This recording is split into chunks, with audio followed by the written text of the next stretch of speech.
14।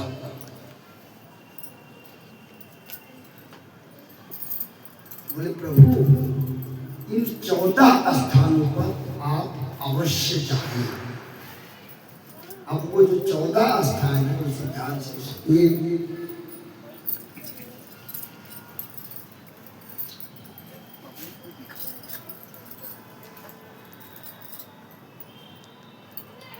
पहला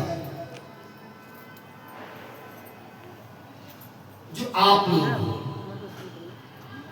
जिनके कान बुराइयों को सुनने के बजाय दोष और किसी की व्यथा रूपी कथा को सुनने के बजाय जिसके कान कथा को सुनने के लिए आतुर हो, प्रभु आप उनके हृदय में बसना।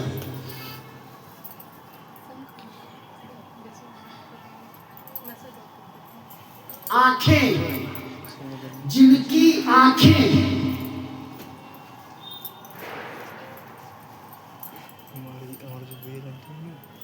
वासना से रहित हो, रहित का मतलब होता है ना, वासना से रहित हो, जिनकी जीभ जिह्वा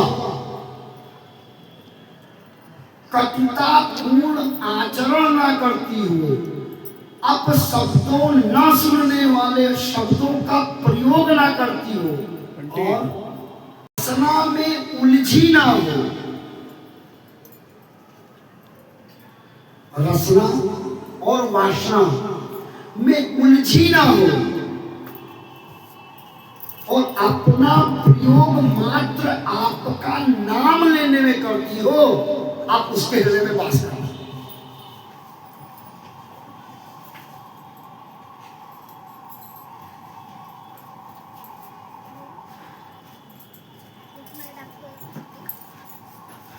जो बड़ों का आदर करता हो,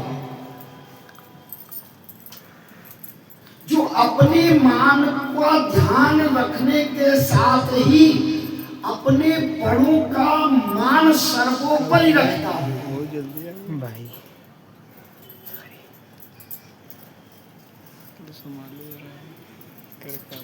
जो बड़ों पर भरोसा और बड़ों के प्रति समर्पण रखता हो,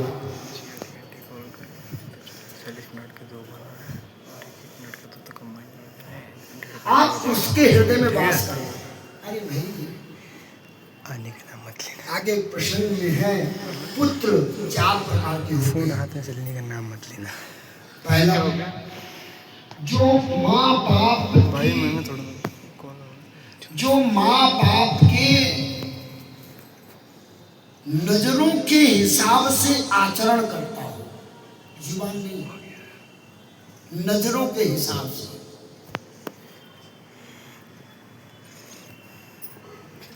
वह उत्तम संतान माना गया है। सर्वोत्तम कि पिता माँ को कुछ कहना ना पड़े और वो करे। दूसरा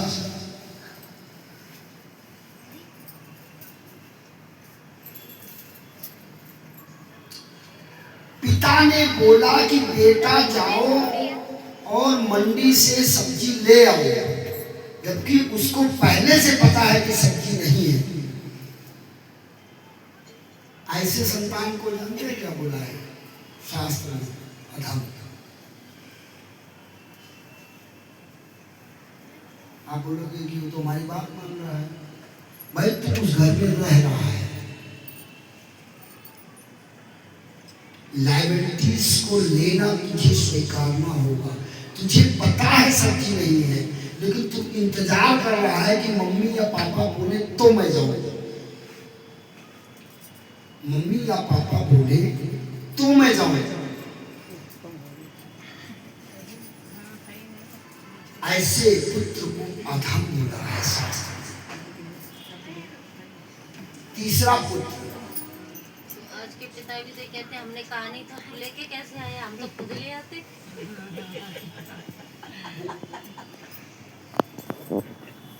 अभी उस पर भी हम बोल लेंगे, जो आप बोल रहे हो उस पर भी हम बोलेंगे।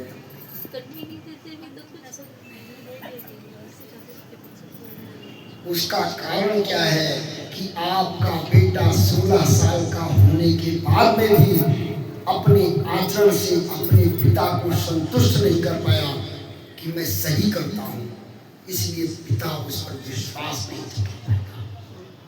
यह कारण है। एक टमाटर भी खराब आया तो जान खाते।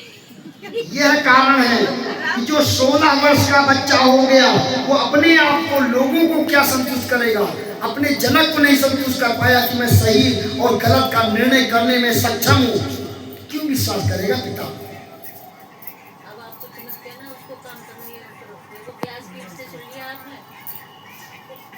तीसरा पुत्र वो होता है जो पिता बोलता है कि बेटा जाओ सब्जी लेके आ जाओ,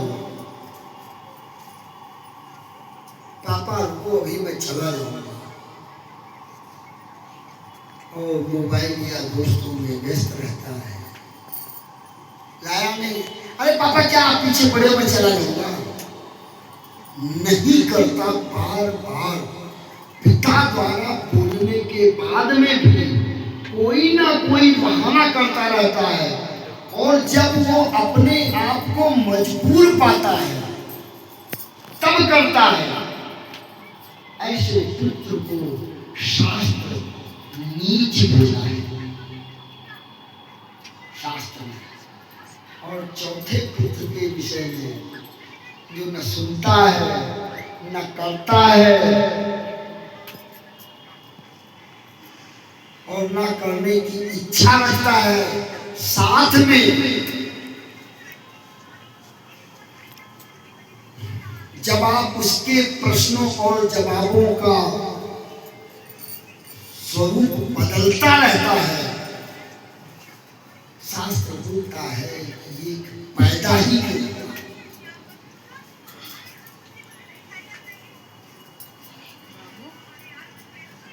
तो वाल्मीकि भगवान कहते हैं कि आप ऐसे लोगों के हृदय में वास करें जो बड़ों अपनों का मान करता हो,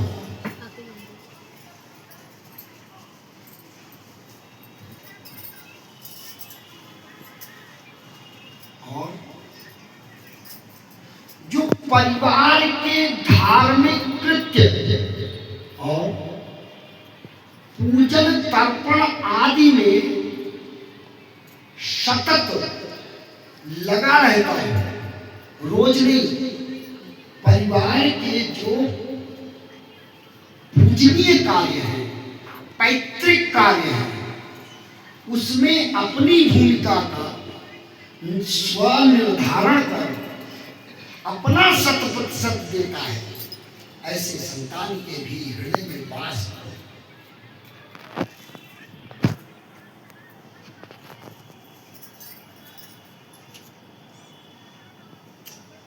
आगे ऐसे व्यक्ति के हृदय में प्रभु आप वास करो जो ब्राह्मण को भोजन कराने के साथ ही श्रद्धा अनुसार दान करता हो। ध्यान रखिएगा, पहले दिन की कथा में हमने दान दक्षिणा और भीख के विषय में विस्तार से चर्चा की है। दान करने वाला एक शब्द हमने और प्रयोग किया था, दशांश नहीं दिया तो कोर्ट और वकील ने डॉक्टर ले जाएंगे। अब आप बोलोगे कि मान लो 50,000 पाते हैं पंडित जी, हम 5,000 दे दें हर महीना, तो कहाँ से? तो आप साल में तो खर्च कर दो, साल का निर्धारित कर लो। आप 1 लाख रुपया साल में कमाते हो, 1,000 रुपया खर्च कर दो। अरे कुछ तो खर्च कर दो अपनी कमाई का। अरे प्रसाद क्या है भाई, भगवान लेते हैं या नहीं लेते हैं? हमारे यहाँ बोला जाता है बिना मरे स्वर्ग नहीं मिलता है। बिना मरे स्वर्ग कैसा है नहीं दिखता है। प्रसाद परमात्मा के चरणों का है, ठीक है, लेकिन जो मैंने समझा है प्रसाद का एक स्वरूप ये है कि भगवान के चरणों का पुण्य है, ज्यादा लोग खाएंगे तो तृप्त होंगे। खाने के लिए आप यहाँ चौराहे पर चले जाओ और 3 किलो लड्डू ले लो और लेने के बाद में बोलो बोलो बोलो भैया लड्डू ले लो। सीधा पूछेगा क्यों, और उसी समय बोलो भैया प्रसाद ले लो।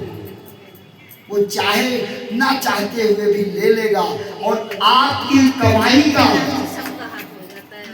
आपकी कमाई का कुछ अंश किसी 100 लोगों के पेट में जाने के बाद किसी एक को भी अगर तृप्ति कर दी तो वह तो माला माल हो गए, सही बात। माला माल हो गए आप। तो कुछ तो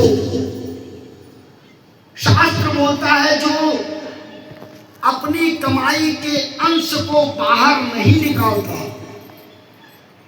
संतान उस अंश के साथ क्या करती है वो सोच भी नहीं सकता,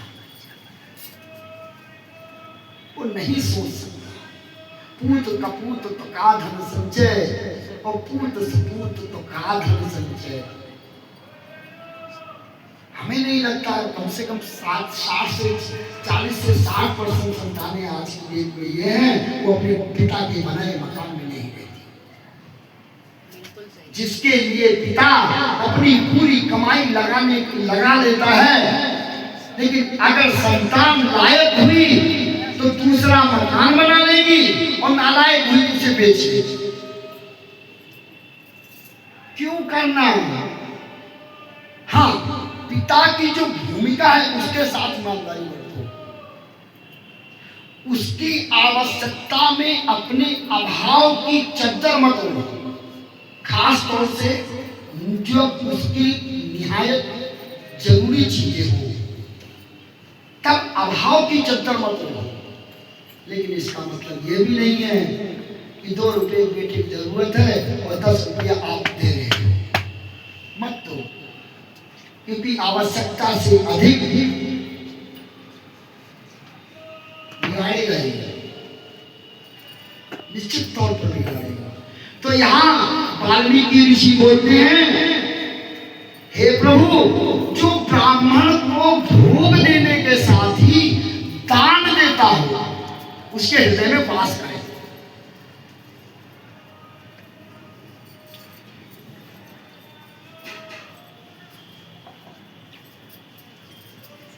और एक लाइन का एक सभी लोग इसको हमेशा पढ़ते रहे और बोलने के लिए कि गुरु गोविंद दो खड़े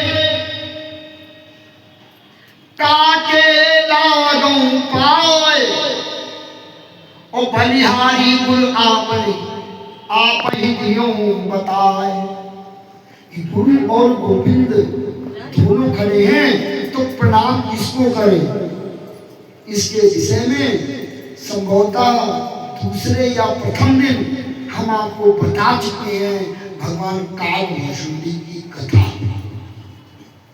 उज्जैन में क्षण मात्र में क्या बदला था।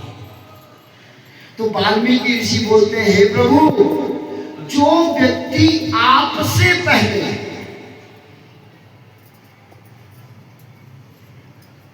गुरु को प्रणाम करता है,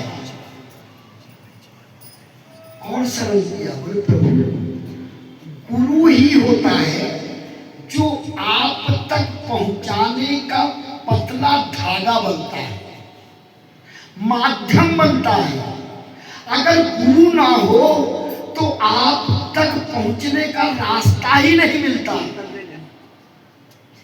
इसलिए जो व्यक्ति आपको प्रणाम करने से पूर्व गुरु को प्रणाम करता है, क्योंकि मार्गदर्शक है, और हम क्या करते हैं, हाथ पकड़ते हैं, काम बना और उस जैसे हुआ तैसे बाईपास कर देते हैं। संबंध और कार्य की संबंधों और कार्य की पवित्रता स्वतः ही समाचक हो जाती है। आपके सहारे हम आपके किसी मित्र के घर गए, दूसरे दिन पता ये लग रहा है कि हम डायरेक्ट उससे फोन पे बात कर रहे हैं और दोनों मनाली घूमने चले गए, आपको पता ही नहीं है। गुरु से कपट मित्र से चोरी, या होए आंधर या होए कोढ़ी। नहीं, जो गुरु को प्रथम प्रणाम करता हो, बोले और बोले जो 6 दोषों से रहित हो,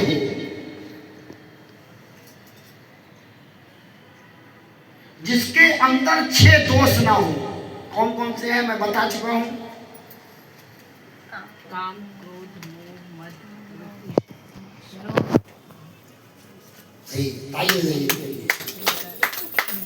काम, क्रोध, मद, लोभ, मोह और मत्सर। मत्सर को ईर्ष्या कहते हैं। जिस व्यक्ति के अंतःकरण में इनका वास ना हो, उनके हृदय में हे परमात्मा आप वास करें।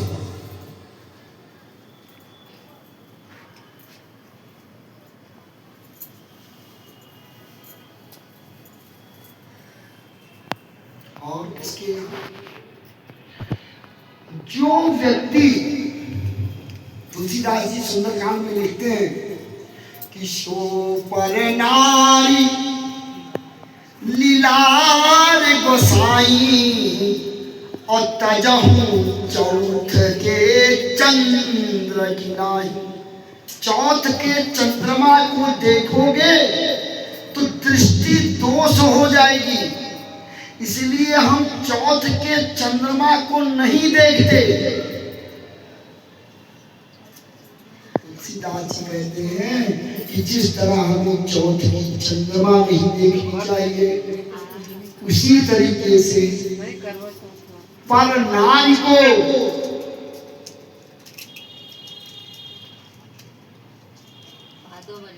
जो चतुर्थी होती है ना, गणेश चतुर्थी, उसकी शाम को चंद्रमा को नहीं देखना चाहिए। जो गणपति जिस दिन आते हैं तो पर नारी को तो बाबा वाल्मीकि जी कहते हैं, हे प्रभु जो पराये धन को चिमटे से भी छूना पसंद ना करे और अपनी पत्नी को छोड़कर संपूर्ण वसुधा की महिला स्त्री को अपनी मां के समान सम्मान दे, आप उसके हृदय में वास करना।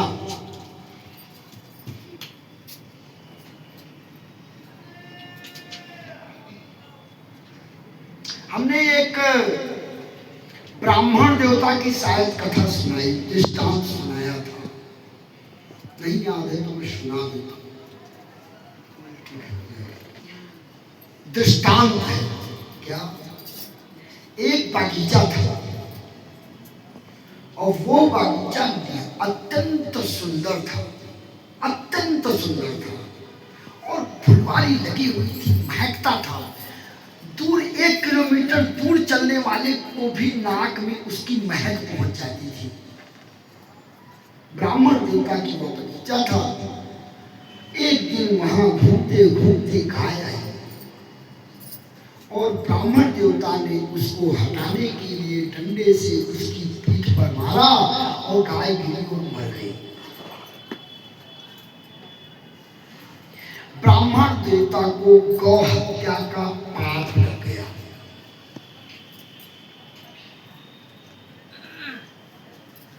ध्यान रखिएगा, ब्राह्मण, गौ और स्त्री, इन तीनों का जो परिणाम होता है तत्काल मिलता है। यहाँ तो जो जिसके पैसा है वही बड़ा, ब्राह्मण की गिनती नहीं। तो 3 का अपमान परमात्मा भी बर्दाश्त नहीं करते। तो गाय की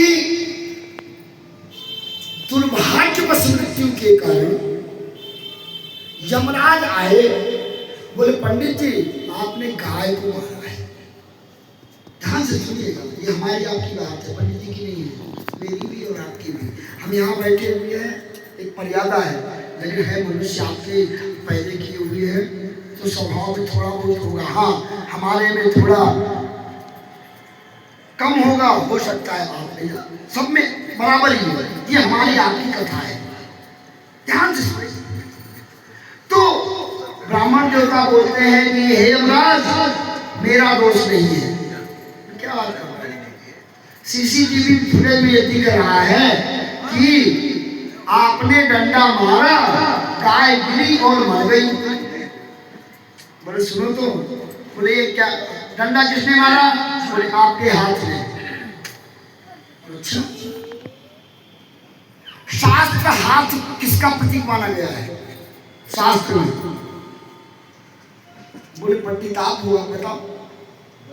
मैं तो यमराज हूँ, मैं पंडित को नहीं जानता। हमारा एक ही धंधा है, खाना खाना है, लोगों को इस पार से उस पार पहुंचाना है।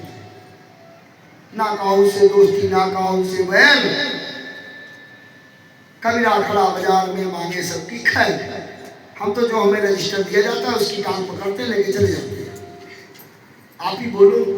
बोले जो कर है ना, कर, इसको कर बोलते हैं, ये इंद्र का प्रतीक है। कर जो है वो इंद्र का प्रतीक है। तो ब्राह्मण देवता बोलते हैं सुनो यमराज, मैंने नहीं मारा, इंद्र ने मारा है। बोले यार पंडित जी बोल रहे हैं तो ब्राह्मण की बात तो नहीं टाल सकते। यमराज बोले ठीक है, कोई बात नहीं पंडित जी प्रणाम, पानी पिला दो, हम भी चलते हैं। पानी वानी पिलाया और चले गए। यमराज पहुंचे इंद्रपुरी और इंद्रदेव से कहते हैं इंद्रदेव चलो। बोले कहाँ? वो अभी खाना खा के उठे थे और हाथ धो रहे थे। दरवाजा खटखटा, कौन? यमराज। भाई तेरा क्या काम है भाई? बोले इंद्रदेव आपने गाय मारी है। बोले कब? बोले अभी 5 मिनट पहले। बोले एक बात बताओ यार, पिछले 20 मिनट से खाना खा रहा हूँ, मैं यहाँ स्वर्ग में बैठा हुआ हूँ, यहाँ कौन सी गाय आ गई जो मैंने मार दिया? बोले वो नीचे देखो पंडित जी है ना, वो बगीचा वाले पंडित जी जो नहर के किनारे बगीचा दिख रहा है। बोले हाँ। बोले वो तो पंडित जी का है वहाँ वाले जो बहुत पूजा पाठ करते हैं और शास्त्र का बहुत अच्छा ज्ञान है। हाँ, फिर उनके हाथ से गाय मरी, उन्होंने बोला है कि इंद्र ने मारा है, क्योंकि कर जो है वो इंद्र का प्रतीक है।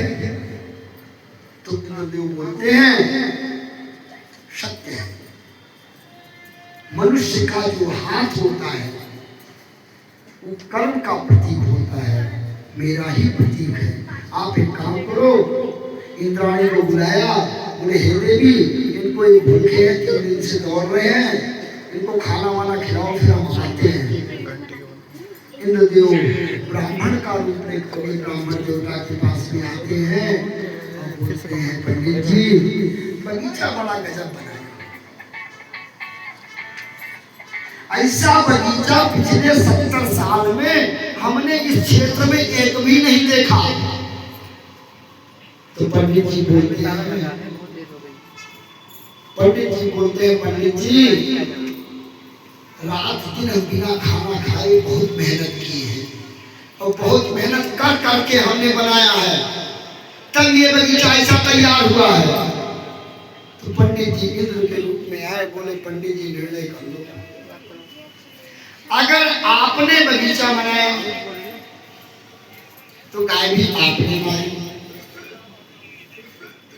हाथ से ही किया है, और अगर आपने गाय नहीं मारी है तो बगीचा छोड़ो, हम हमें दे दो, हम वही करते हैं। जितना गलत काम होता है वो भगवान करते हैं और जितना अच्छा काम होता है वो हमने किया हुआ है। तो वाल्मीकि जी कहते हैं हे प्रभु, जो व्यक्ति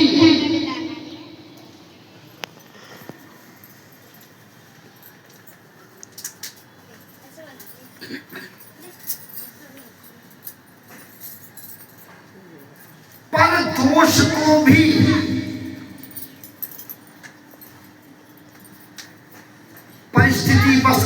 अच्छा मान ले अगर उसका भला हो रहा है, जो दूसरे के कल्याण के लिए सतत प्रयत्नशील हो, दूसरे में यदि उसके दोष को स्वीकार करने में उसके जीवन में उच्चता आती हो, ऐसे काल के लिए जो सतत प्रयत्नशील रहता है, ऐसे व्यक्ति के हृदय में आप वास करें।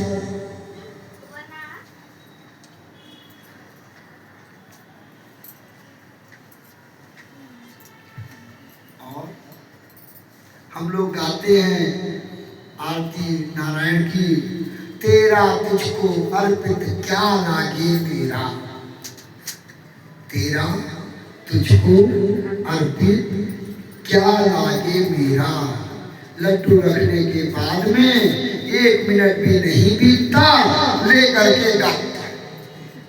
कल्पना करिए कि आप अगर भगवान जी 3 लड्डू 5 में से रोज ले लिए होते तो कितने लोग 5 लड्डू रोज जाके चढ़ाते? 2 ही चढ़ाते। भगवान जी नहीं ले रहे हैं, उसके बाद में भी चढ़ाना भारी पड़ रहा है। तो वाल्मीकि जी कहते हैं कि जो यह मात्र गायन ना करता हो, जिसके आचरण में हो, आप उसके हृदय में वास करें।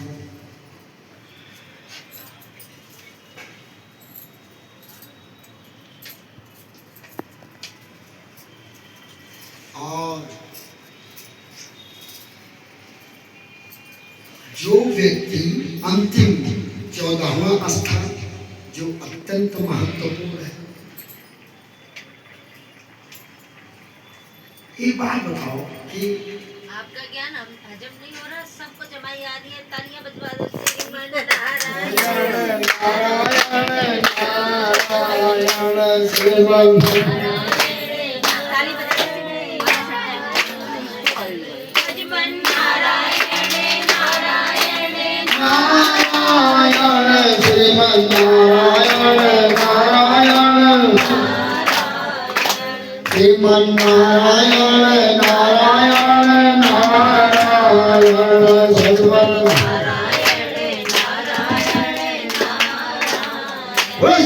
रामचंद्र की।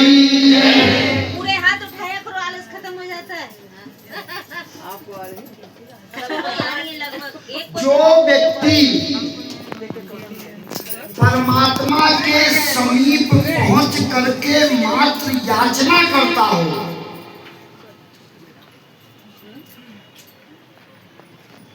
जो व्यक्ति परमात्मा के समीप मात्र याचना करता हो, उससे दूरी बना देना। 14वें में दूरी की बात की है। तो फिर वो बोले जो व्यक्ति याचना करने के बजाय हमेशा आज ये पूरा हो गया, कल वो पूरा हो जाए, परसों वो पूरा हो जाए, परसों वो पूरा हो जाए, ये करा दो 5 लड्डू दूंगा, वो करा दो तो 3 लड्डू दूंगा। जो आपसे याचना करने के बजाय आपके चरणों में श्रद्धा रखता हो, उस व्यक्ति के हृदय में आप वास करें।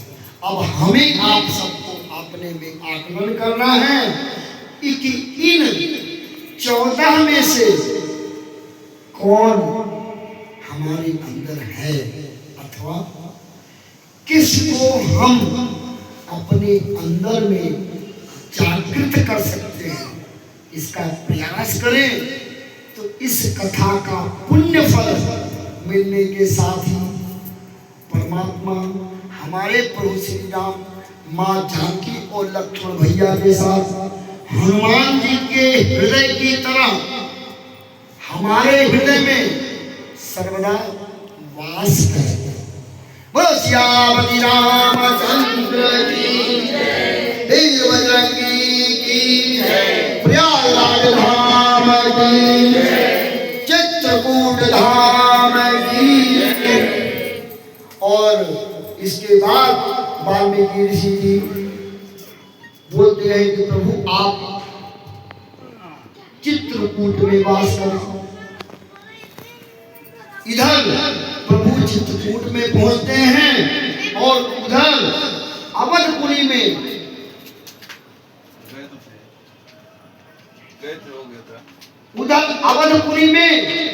सुमंत जी के अयोध्या में प्रवेश करने के साथ ही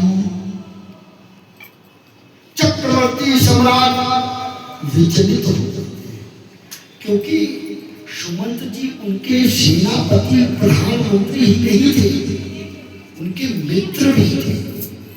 और जाते समय उन्होंने बोला था, सुमंत ये बच्चे थोड़ा टहला करके ले आना। और जब गए तो बोले कि कहाँ है, और इस सदमे को बर्दाश्त नहीं कर पाए और उन्होंने प्राण त्याग दिया। यहाँ पे हमें एक सीख लेनी चाहिए कि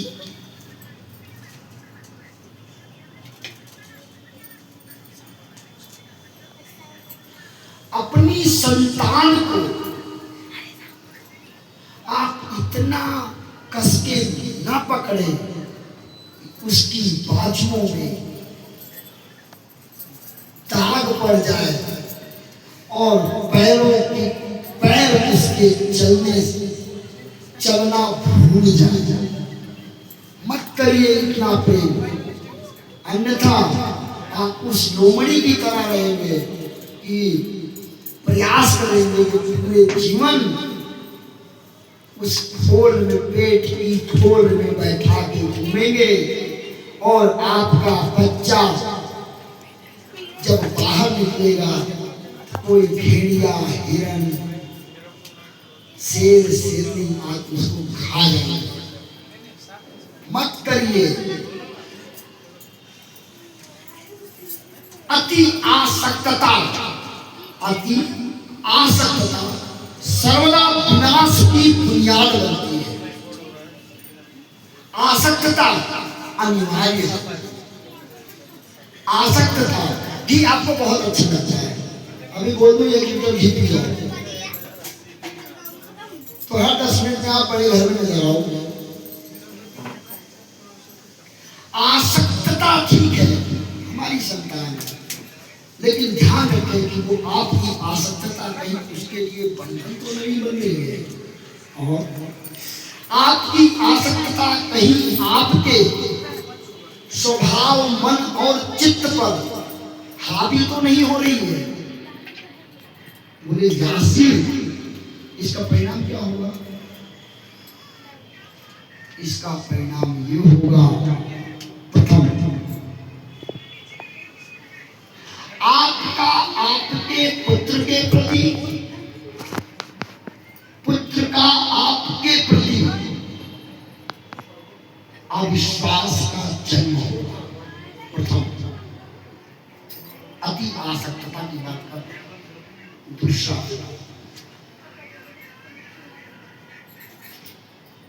उसकी कर्मण्यता पर सर्वदा प्रश्न चिन्ह लगता रहेगा। वो पापा पता नहीं बुरा लगेगा, मैं जाऊंगी ना जाऊं। वो पापा वो स्कूल में 320 रुपया 20 रुपया ज्यादा फीस लग रही है, मैं करूंगी ना करूं। निर्णय लेने में वो खत्म हो जाएगा। तीसरा, जब वह आपके पिंजड़े से बाहर निकलेगा तो आप में दोष ढूंढना शुरू करेगा।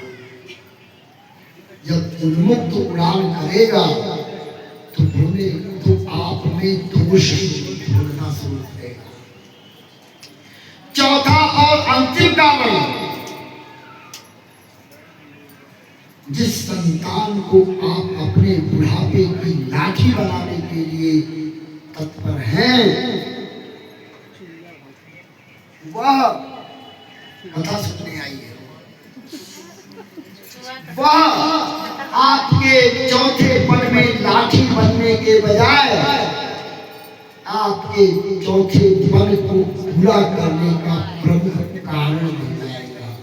इसलिए संतान के प्रति आसक्तता, अति आसक्तता सिर्फ गलत और बुराई और विनाश की बुनियाद ही तैयार करेगी। इससे बचने का प्रयास करें। हमारे चक्रवर्ती सम्राट प्रभु श्री राम के पिताजी संभवतः पुत्र मोह में भूल गए और प्राण त्यागना पड़ा।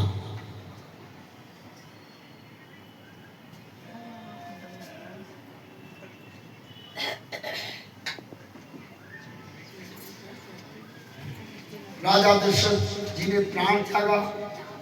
आप देखिए, जिसके चार बेटे घर में हो और अंत समय कोई भी आदमी उनके पास ना आए,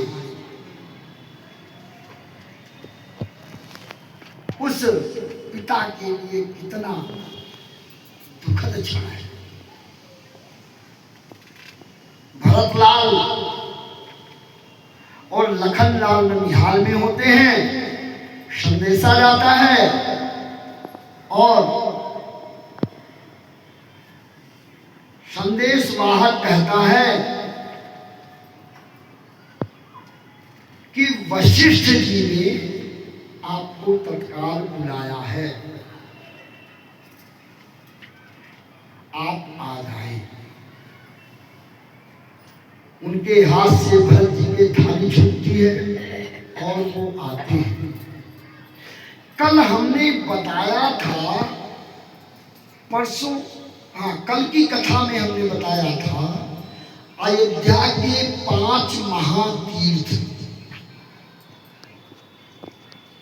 जिनमें दूसरे नंबर पर हमने बताया था कि जो देवकाली नाम का जो मंदिर है वो राम जी की कुल देवी का मंदिर है,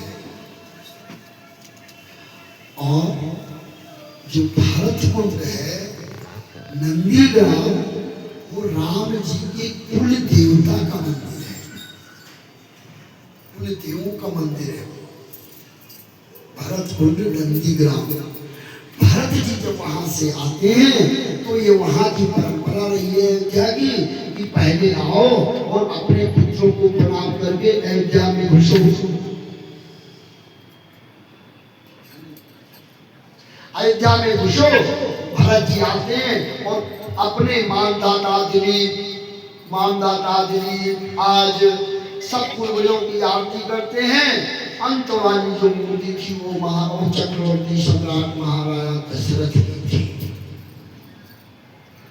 और वो देखते ही थाली छूट जाती है। बोले ये क्या, ये मूर्ति किसने लगाई? बोले मालिक इसका जवाब गुरुदेव दे सकते हैं।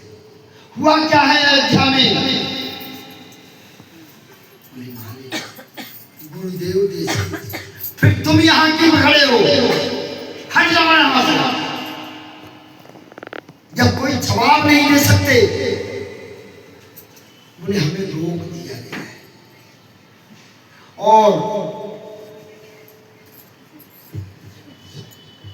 8.5 किलोमीटर की जो दूरी थी वो उन्होंने द्रुत गति से पूरी की। मां कैकेयी अपनी पीठ को ठोकते ठोकते उनके हाथ में दर्द होने लगा था कि मैंने जो चाहा वो कर लिया।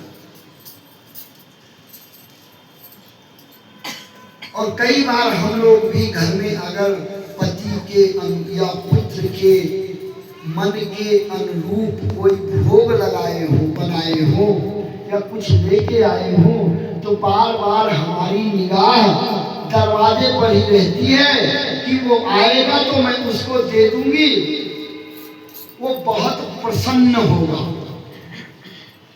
हम भी कोई अच्छी चीज बनाते हैं, बार बार स्कूल से अब दो नस्ल आने वाला होगा, बार बार हम खिड़की पर ही देखते हैं। माँ कैकेयी वही करती है, और पिता माँ और पुत्र में वो बोलती है, बोले दुर्भाग्य ने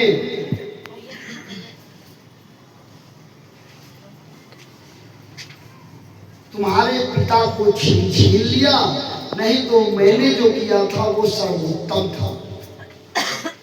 बोले क्या किया था?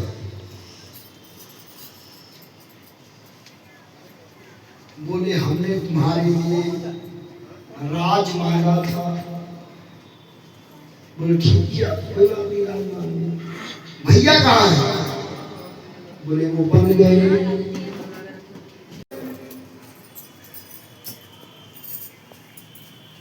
क्रोध में और दुख में आवेशित होते हैं। गुरु वशिष्ठ जी का आगमन होता है और बोलते हैं, भरत जन्म मरण, जन्म लेना, मरना और हानि लाभ, यश अपयश, ये किसके हाथ में है? ये विधि के हाथ में है। इसलिए तुम किसी को दोष मत दो। तुम्हारे भाई राम चले गए,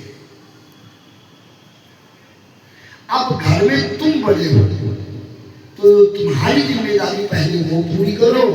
हमने जैसा कि स्थान बताया था, वहां पे भरत जी का, दशरथ जी की अंत्येष्टि क्रिया होती है। वशिष्ठ जी राजा बनने को बोलते हैं और भरत जी बहुत क्रोधित होते हैं और ऐसे शब्दों का प्रयोग करते हैं। राम की प्रतिमूर्ति है, जीरोक्स है भरत जी। आगे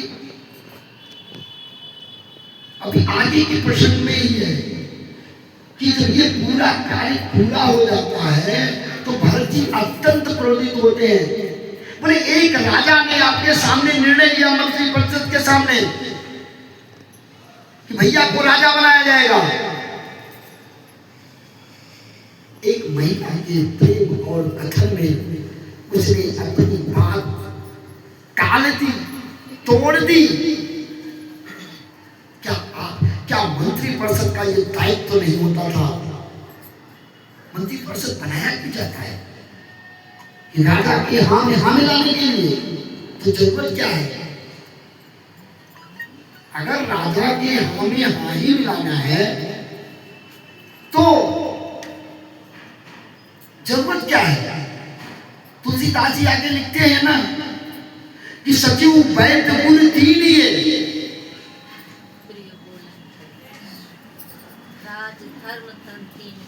होई बेगही नाश। सचिव वैद्य गुरु तीन ये, यदि क्या सचिव, डॉक्टर और गुरु, यदि वो डर के मारा, डर के कारण आपकी बड़ाई करते हैं तो उस राजा, राज्य और संपत्ति का नाश कोई नहीं रोक सकता।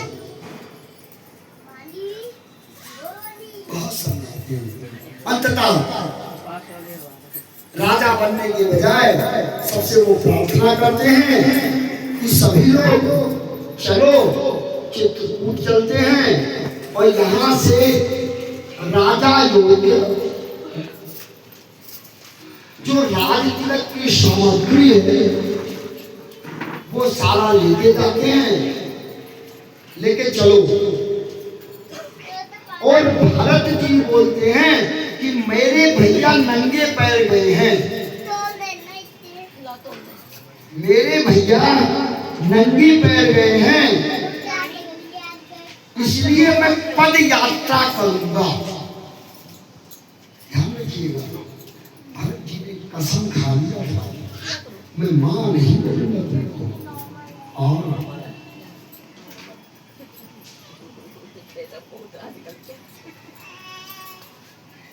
अवधि में रामायण में एक वाल्मीकि जी ने भी इस प्रसंग को उठाया है कि एक बार मां कैकेयी और राम जी, माँ बैठी हुई है और राम जी पीछे से आके आंख दबा देते हैं और बोलते हैं पहचानो, तो वो बोल देती है लक्ष्मण। माँ बोल देती है लक्ष्मण। बोले माँ तुम हार गई। अच्छा, बोले मैं माँ को कुछ दे सकती हूँ। ये माँ और पुत्र का संवाद है बस। बोले तुम मांग तो मैं प्राण दे दूंगी राम, मांग के तो देख। ये कैकेयी है ना, अभी प्राण दे देगी, मांग को तो देख।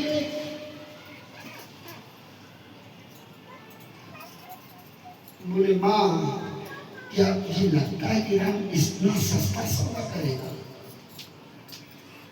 तेरे संस्कार जो हैं वो इतने कमजोर हैं, इतना सस्ता मानेंगे? अरे मरना तो मांग, मर जाना तो सबसे सरल काम है। बोले फिर?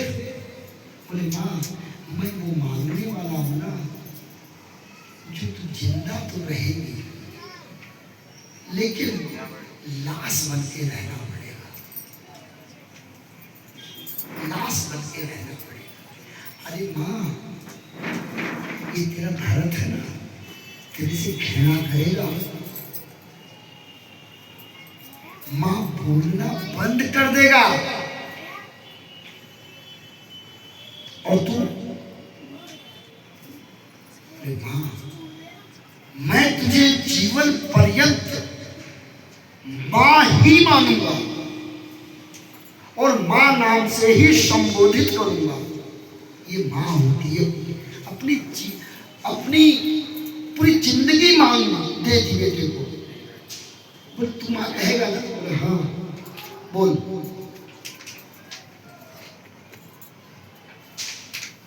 बोले पिताजी को जब रथ यात्रा में गए थे ना, तो युद्ध में गए थे, जो 2 वर थे ना, उसमें एक में भारत को राजा अब मुझे वन मांगने का।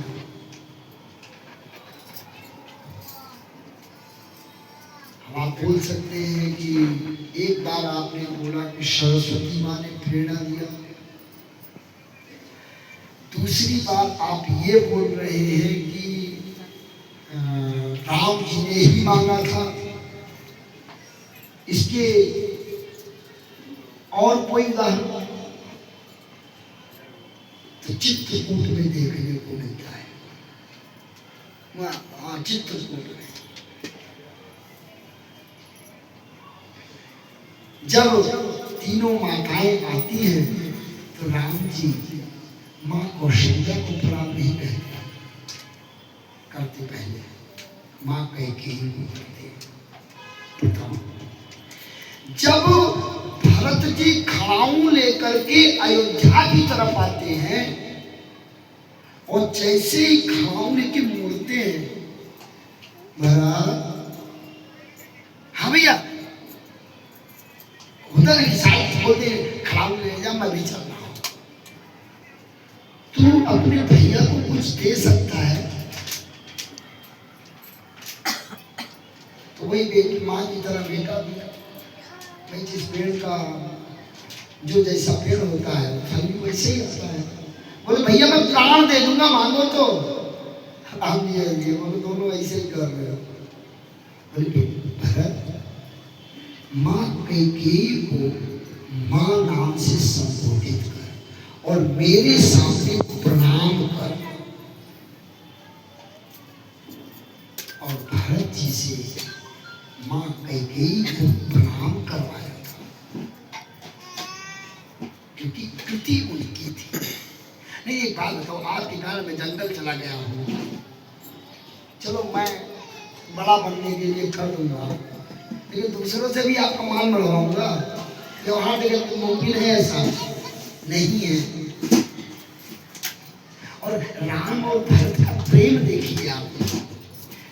राम को जब चित्रकूट में पहुंच जाते हैं तो रात में सपना आता है राम जी को को समझ आता है कि अयोध्या में कुछ गड़बड़ है, अयोध्या में कुछ गड़बड़ है। एक बार हमारे से एक कथा में सवाल किया था कि पंडित जी एक बात बताइए, एक गड़बड़ है, स्वप्न में आया था, अपनी पत्नी ढूंढ रहे थे, अगर वो भगवान थे, वही माता सती वाला प्रश्न, तो उनको ये सब करने की जरूरत क्या थी? हमने बोला, हमने कहा भाई बात बता, तू भी नौकरी कर रहे हैं? हम बोला हाँ।